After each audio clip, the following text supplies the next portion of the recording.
नमस्कार मित्रों, मैं प्रोफेसर डॉक्टर दिनेश गुप्ता फिर आपके सामने हाजिर हो गया हूँ एक ज़बरदस्त पर्सनैलिटी को सामने लेकर। कहते हैं जीतने वाले कुछ अलग काम नहीं करते हैं, वे काम अलग ढंग से करते हैं। एक ही काम असफल लोग भी करते हैं, एक ही काम जो विजयी बनता है वो भी करते हैं, लेकिन विजेता उस काम को कुछ अलग नज़रिए से देखते हैं। और ऐसे हमारे बीच में सुजीत सर है, सुजीत दिगंबर श्रीरामे सर हमारे बीच में है, जिनका हाल ही में एकदम ताज़ा जिनका सिलेक्शन हुआ है एसएससी, सबसे टफ एग्ज़ाम में माना जाता है। स्टाफ सिलेक्शन कमीशन का जो एग्ज़ाम होता है ये सबसे टफेस्ट एग्ज़ाम माना जाता है, जिसमें सर का सिलेक्शन हुआ है सब इंस्पेक्टर बीएसएफ इस डिपार्टमेंट के लिए। बहुत बहुत स्वागत है आपका सुजीत सर, और हमारे स्टुडिओ में आने के लिए आपका स्वागत करते हैं। म्हणजे आपण हिंदीमध्ये बोललो तर चालेल का मराठीमध्ये बोललं तर चालेल? मराठी चालेल। तर तुमचं जे सिलेक्शन आहे त्यासाठी खूप खूप शुभेच्छा आमच्या या संस्थाकडून। माझा पहिला प्रश्न आहे का कसं होतं ही जर्नी जी होती, कशी होती तुम्ही जेव्हा, कारण खूप कमी लोकांना या स्टाफ सिलेक्शन कमिशन या विषयाबद्दल खूप कमी लोकांना माहिती आहे आणि खूप कमी लोक तिथपर्यंत जातात। परीक्षा खूप लोक देतात पण खूप कमी लोक तिथपर्यंत पोहोचतात। तर आपली जी जर्नी होती सुजीत साहेब ती कशी होती? थँक्यू सो मच मला बोलल्याबद्दल। पहिली गोष्ट ही स्टाफ सिलेक्शन सर्व्हिसची एक SSC CPO नावाची एक एक्झाम असते, ती माझी 2024ला सुरू झाली होती आणि त्याचा रिझल्ट येईस तोपर्यंत आता 2025 एंडिंग आला। सो एवढा मोठा काळ झाला, लाईक 18 महिने टोटल झाले सो या एक्झामसाठी। सो या एक्झामचे बरोबर 4 फेजेस असतात। पहिली फेज असते प्रिलियम्स, देन सेकंड फेज असते ती फिजिकल असते, देन थर्ड फेज असते ती मेडिकल, आणि त्याच्यानंतर असते सो थर्ड फेज असते ती मेन्स आणि फोर्थ फेज असते ती मेडिकल। सो याच्या 4 फेजेस टोटल असतात। सो या 4 फेजेस नंतर त्याचा रिझल्ट लागतो आणि तो रिझल्ट काल लागला बरोबर लक्ष्मीपूजनच्या 2 तास क्या बात आहे खरंच। आणि या सगळ्या प्रोसेसला बरोबर 18 महिने झालेत, पण याच्या आधीही मी खूप वर्षापासून प्रयत्न करत होतो। मी झाले 2021 पासून मी या गोष्टीमध्ये घुसलो होतो, लाईक SSCच्या एक्झामसाठी प्रिपरेशन करत होतो। बट माझा मेन गोल होता, सगळ्यात पहिला मेन गोल आहे तो इंडियन आर्मी। माझं लहानपणापासून स्वप्न तेच होतं की मला जायचं आहे तर इंडियन आर्मीमध्येच जायचं। पर्सनॅलिटी पण साहेब तसंच आहे। Thank you so much. बघायला गेलं तर समजा कोणाला विचारलं की तुम्ही कसं दिसतात तर तुमचं पर्सनॅलिटी पण ओव्हरऑल तसंच आहे। Thank you so much sir. तर माझं आपलं बॅकग्राऊंड बद्दल थोडंसं सांगा ना आमचे, कारण कसं आहे हे व्हिडिओ बघणारे जास्तीत जास्त विद्यार्थी लोक आहेत। बरोबर, आपल्या महाराष्ट्रामध्ये जे एकदम खेडेगावात राहणारे लोक आहेत ते महत्वाकांक्षी, त्यांना काहीतरी करायचंय पण त्यांना मार्गदर्शक कोणीच नाहीये, तर ते आपलं व्हिडिओ बघून ते तुमच्यासारख्या लोकांना भेटून ते प्रेरित होतात। बरोबर। तर आपलं बॅकग्राऊंड बद्दल थोडंसं सांगा। माझं बॅकग्राऊंड म्हटलं की मी आहे मेकॅनिकल इंजिनियर। मी माझं मेकॅनिकल इंजिनिअरिंग केलंय MIT अकॅडमी ऑफ इंजिनिअरिंग पुण्यामधून। सो ती झाली माझी 2020ला कम्प्लीट झाला। सो तेव्हा आला होता कोरोना।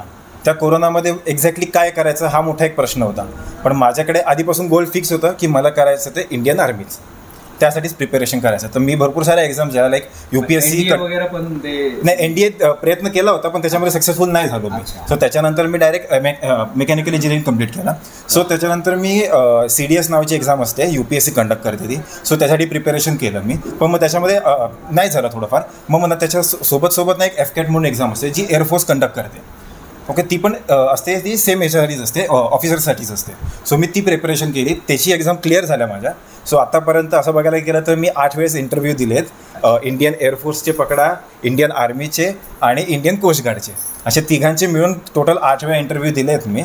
सो अशीच माझी जर्नी कंटिन्यू चालू झाली आणि 2024ला मी एक्झाम ही वाली SSC CPO side by side द्यायला स्टार्ट केली, की म्हटलं जोपर्यंत हे होत नाही आहे तोपर्यंत एक काहीतरी पाया पाहिजे आपल्याला।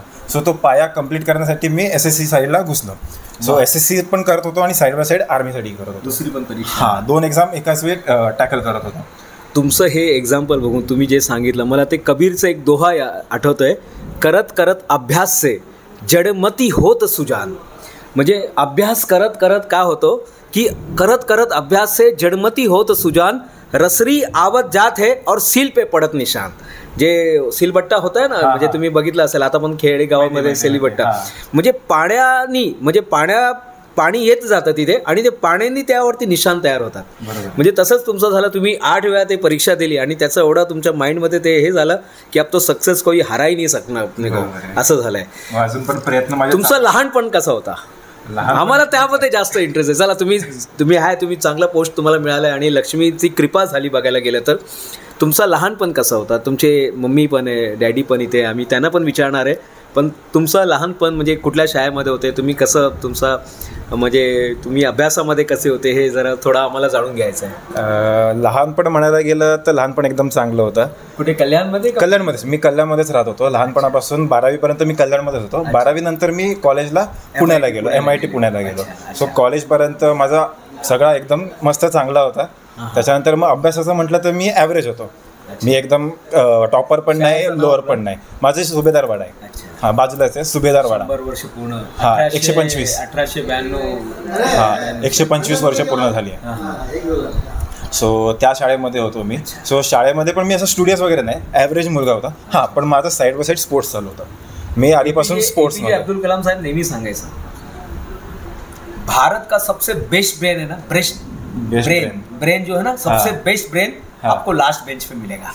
मग त्याने विचारला त्या मुलीने की ऐसा क्यों बोलते मैं भी बॅक बेंचर ही था. सेम, मी पण बॅक बेंचरच होतो. अच्छा. सो तसंच सुरू झाला. त्याच्यानंतर MIT आपल्या इकडे सुभेदारवाड्यामध्ये. त्याच्यानंतर मग मी अग्रवाल कॉलेजमध्ये 11वीला ॲडमिशन घेतली. नंतर 12वीला मी बिर्ला कॉलेजमध्ये शिफ्ट झालो. पण या सगळ्या जर्नीमध्ये माझं एक मेन होतं की स्पोर्ट्स पण चालू होतं.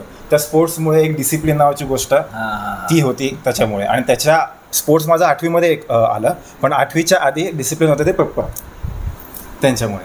कारण ते आहे आधीपासून मिलिटरी स्कूलपासून, ते आहे मिलिटरी स्कूलचे. सो त्यांच्यामध्ये जो डिसिप्लिन आहे तो आमच्यामध्ये त्यांनी ट्रान्सफॉर्म केला. हां. सो त्यांनी तशी सवय लावली आम्हाला. म्हणजे आमच्याकडे सकाळी 6च्या आतमध्ये सगळेजण उठून जातात. कंपल्सरी 10 10:30पर्यंत सगळे झोपून जातात. ती सवय आता पण आहे मला.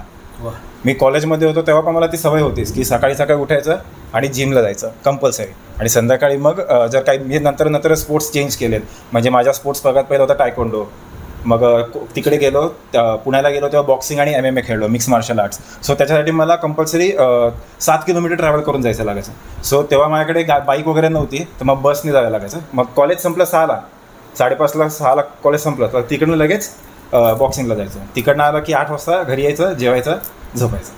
हा एवढा रुटीन दरवेळेस झाला होता फिक्स. त्याच्यामुळे कसं डिसिप्लिन एक होता की म्हणजे माझे फ्रेंड्स पण आहेत ते पण सेम माझ्या सारखेच आहेत. सो त्यांच्यामुळे एक ही जी आपण परीक्षा देत होती त्या परीक्षामध्ये निराशा पण खूप येतात. तर त्या निराशाला त्याला म्हणजे कोपअप कसं करायचं, कारण हा एक खूप मोठा चॅलेंज असतं की असफल म्हणजे यश आणि अपयश दोन्ही मिळतात. पण यामध्ये अपयश जास्त मिळतं. अपयश जास्त म्हणजे तो पार्टच आहे. कारण एकदम पहिल्याच वेळी पास झालं असतं तर त्या परीक्षेला काय किंमत राहिली नसते. बरोबर. मग कधी तुम्ही असं झालंय का, कधी निराशा झाले का या परीक्षा देत असताना? जे तुम्ही परीक्षा दिली आहे, स्टाफ सिलेक्शन कमिशनचं जी परीक्षा, सब इन्स्पेक्टरची परीक्षा झाली आहे, तर त्यामध्ये कधी निराशा झाल्या तर तुम्ही काय करायचं? कारण खूप विद्यार्थी ते निराशा झाल्यावरती लगेच सोडून देतात किंवा काहीतरी चुकीच्या मार्गावरती जातात. काहीतरी बरोबर आहे कहते ना की एक ही परिस्थिति में एक ही घटना में कुछ लोग टूट जाते हैं और कुछ लोग रिकॉर्ड तोड़ देते हैं. पण तुम्ही रिकॉर्ड तोडून दिला. तुम्ही स्वतःला न तोडता तुम्ही रिकॉर्डच तोडून टाकला. बरोबर, चलो अपने को इसी को हथियार बनाया. ते तुम्ही कसं फेस केलेलं? आता असं बघायला गेलं तर अशा भरपूर साऱ्या एक्झाम्स आहेत माझ्या. म्हणजे FCAT बोला, म्हणजे FCAT जी आहे एअरफोर्स कंडक्ट करते. SSC CGL म्हणून आहे, कंबाईन ग्रॅज्युएट लेवल, ही पण SSC कंडक्ट करते. SSC CPO अशा 3-4 एक्झाम मी दिल्या होत्या याच्या आधी. पण त्याच्यामध्ये मी कसं झालं, 1-1, 2-2 मार्कांनी हरलोय. 1-1 मार्कांनी, 2-2 मार्कांनी माझे म्हणजे पोस्ट मिळायच्या राहिल्या. सो अशा वेळेस घरचे एक मेन म्हणजे घरच्यांनी सपोर्ट होता, घरच्याचा पूर्ण सपोर्ट होता. सो त्याच्यामुळे माझा मेंटल स्टेबिलिटी एकदम प्रॉपर होती आणि फायनान्शियल स्टेबिलिटी पण एकदम प्रॉपर होती. प्लस त्याच्यामध्ये अजून एक मित्र जे असतात ना ते खूप जास्त, संगत ते खूप महत्त्वाचा असतो. माझ्यासारखाच एक मित्र आहे पूर्वेश म्हणून. तो पण माझ्यासारखीच एक्झाम देतोय, तो पण UPSC वगैरे देतोय, तो पण क्रॅक करतोय. पण मग तो पण सेम माझ्यासारखंच चालू आहे त्याचं पण. सो आम्ही दोघं एकमेकांना वाली आहेत. हां, राम लक्ष्मण असं तशा टाईपमध्ये आहे आम्ही दोघं. म्हणजे तो मला जेव्हा मला मोटिवेशन लागतं मी त्याला फोन करतो, तो मोटिवेट करतो. आम्ही असं एकमेकांना वाईस वर्सा करत असतो. सो आम्ही दोघं एकमेकांना कधीच खाली पाडू दिलं नाही एकमेकांना. दोघांना कधी जेव्हा बघायचं तेव्हा वरतीच. पूर्वेश भाई किती आहे? आता तो नागपूरमध्ये आहे. तो पण प्रिपरेशनच करतोय, कंटिन्युअस प्रिपरेशन चालू आहे त्याचं पण. त्याला पण लवकरच सक्सेस भेटेल असं माझी लक्ष्मी बॉम्ब त्यांना पण लागणार आहे खूप लवकर. नक्की नक्की माझे तर पूर्ण तीच विषय आहे की त्याला लवकर दिगंबर साहेबांना आम्ही नमस्कार. दिगंबर साहेब खूप खूप शुभेच्छा तुम्हाला. धन्यवाद. खरंच एवढी मोठी परीक्षा आपल्या चिरंजीवनी पास केली आणि काय आपलं काय मत आहे आणि काय आपल्याला सांगायचं या मोमेंटला, काय बोलायचं आज? खरंच म्हणजे अगदी मनापासून असली दिवाळी तो आपकी आहे सर. येस, बिलकुल. मला खूप बरं वाटतंय आणि म्हणजे मी एकदम फार आनंदी आहे कारण वर्ल्डचा हा एक आनंदाश्रू म्हणजे असं एकदम खुश झालो आहे. पण कसं आहे की मी सुरुवातीपासून त्याने मला सांगितलं की मला MPSC किंवा आणि माझी इच्छा होती कारण माझं स्वप्न मी ॲक्च्युली त्यावेळेस मी ग्रॅज्युएट झालो, मुंबईमध्ये आलो, खेडेगावातून शिकलेला माणूस इथे आलो आणि माझं बॅकग्राऊंड त्याने सांगितलं होतं की मी पब्लिक स्कूलचा विद्यार्थी होतो कारण तिथे मला लहानपणास 5वी ते 10वी मी तिथे शिकलो, बाहेर शिकलो, आईवडिलांपासून लांब राहिलो. त्यावेळेस मी आईवडिलांना एकटा होतो. अशा परिस्थितीत मी तिथे राहिलो आणि तिथली जी शिस्त आहे ती आजपर्यंत आम्हाला म्हणजे जिंदगीमध्ये पूर्ण वेळ आम्हाला ती मिळते आणि तीच डिसिप्लिन मी मुलांमध्ये आणण्याचा प्रयत्न केला. आता माझी मोठी मुलगी आहे, ती आता जर्मनीमध्ये आहे, ती शिकली, MS केलं, स्वतःच्या पायावर उभी आहे, जावाई तिकडे आहे. तसंच याचंही चांगलंच होणार हे मला पहिल्यापासून खात्री होती कारण आपण पहिल्यापासून त्यांना चांगलंच शिकवलं आहे. वाईट हा मार्ग कुठे तर लागलेला नाही आणि त्यांनी खरोखर कुठेही वाईटपणा असा कधी घेतलेला नाही, कधी वाईट कृत्य केलेलं नाही. पॉझिटिव्ह सगळं पॉझिटिव्ह गेलं. ज्यांना ते समजावून जरी सांगितलं त्या गोष्टी ते पॉझिटिव्ह घेऊन अभ्यास करत होते. त्यामुळे आणि त्याच्यात माझ्या साहेब आपण कुठल्या डिपार्टमेंटला आहे? मी अन्न आणि औषध प्रशासनात काम करत होतो. असिस्टंट डायरेक्ट पदापर्यंत मी काम केलं. क्लास 3 पासून सुपर क्लास 1 पर्यंत मी पोहोचलो. त्या 30-35 वर्ष मी तिथे सेवा केली आणि रिटायरमेंटला मी सुपर क्लास 1 म्हणून रिटायर झालो. 2 वर्ष झाली मी तर रिटायरमेंट आहे. तरीसुद्धा मी घरी बसलेलो खूप चांगलं म्हणजे एवढं तुम्ही मुलांना एवढं चांगलं गिफ्ट विरासत बोलते ना सर. पैसा देते तो खर्चा कर देता 2-3 साल में, जमीन देते तो शायद पता नहीं क्या हो जाता, लेकिन जो दिया है वो लाइफ टाइम के लिए. पैशाचा प्रश्न नव्हता समजा की आता त्यांच्या हिशोबाने नाही पण माझ्या हिशोबाने होता तो भाग वेगळा आहे. पण ती त्यांना अनुभूती येऊ नये म्हणून मी त्यांना कुठे कमी पडू दिलेलं नाही. अभ्यासाच्या बाबतीत जास्त शौकीन केलेलं नाही. माझ्या जे पॅरेंट्स बघताय त्यांच्यासाठी काय आपला संदेश आहे? नाही, मुलांना खरोखर शिकवलंच पाहिजे आणि मोटिवेट केलं पाहिजे. जरी तो कुठे अनसक्सेस झाला तर त्याच्या पाठीमागे आपल्या आईवडिलांनी त्याच्या पाठीमागे उभं राहिलं पाहिजे आणि त्याला मोटिवेशन दिलं पाहिजे. त्याशिवाय तो सक्सेस होणार नाही. त्याला जर तो निराश झाला, त्याला जर म्हटलं की नाही तुला आता हे करता येणार नाही, असं निगेटिव्ह थिंकिंग त्याच्या बाबतीत होता कामा नये. तेव्हाच तो सक्सेस होईल, नाही तर ते शक्य नाही. ताई तुम्हाला काय म्हणायचं आज या? आणि तुम्ही पण मी बघतो चेहरा एकदम आपलं हे झालेलं आहे, पण ठीक आहे. वो खुशी के आंसू आहे. त्याने त्याची मेहनत भरपूर आहे.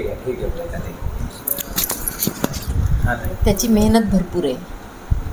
आम्ही बघितलं त्याला लहानपणापासून बघताय. म्हणजे आई म्हणजे पहिला फ्रेंड तो माई होती.